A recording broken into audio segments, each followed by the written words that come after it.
Yo, what's up mga kaibigan? Nalina tayo magkwentuhan. Kahapon ay naging emosyonal sa LeBron sa tribute video ng Cleveland Cavaliers para sa kanya. Tila ba sa isang iglap ay bumalik ang lahat ng alaala ni LeBron sa kung paano ba siya nagsimula sa NBA.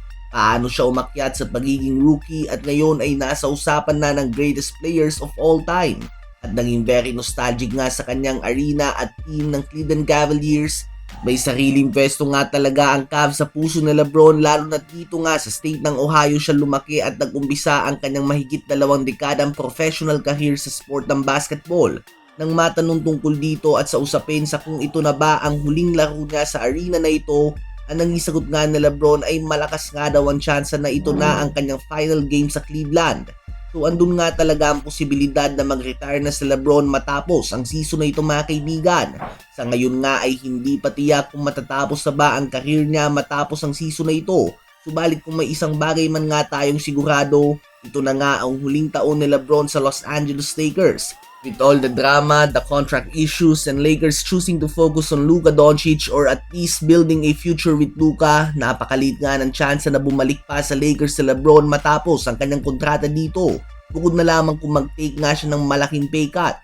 Kaya naman kung fan ka nga ni LeBron or at least isa ka sa mga nakaka-appreciate ng kanyang ginagawa ay sulitin nyo na nga dahil totoong posibilidad ng ito na ang huling taon ni LeBron sa NBA. Ano ba masasabi nyo tungkol dito?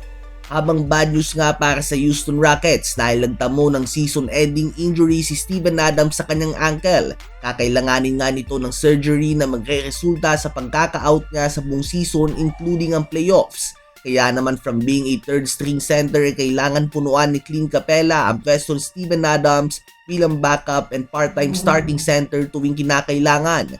Tiyak nga ng malaking kawalan nito para sa Houston Rockets dahil si Steven Adams nga ay isang player na kailangan ng 2 o 3 tao para ma-box out. Iba nga ang tigas niya sa ilalim at talagang pinapahirapan niya mga big man ng kabilang team na makakuha ng rebounds. Isa pang bad news ay para naman sa Denver Nuggets. Nare-injure ni Aaron Gordon ang kanyang hamstring tulad lamang na nangyari kay Jalen Green noong isang araw. Kaya naman kakailanganin ulit na magpahinga ni Aaron Gordon ng 4 hanggang 6 na linggo.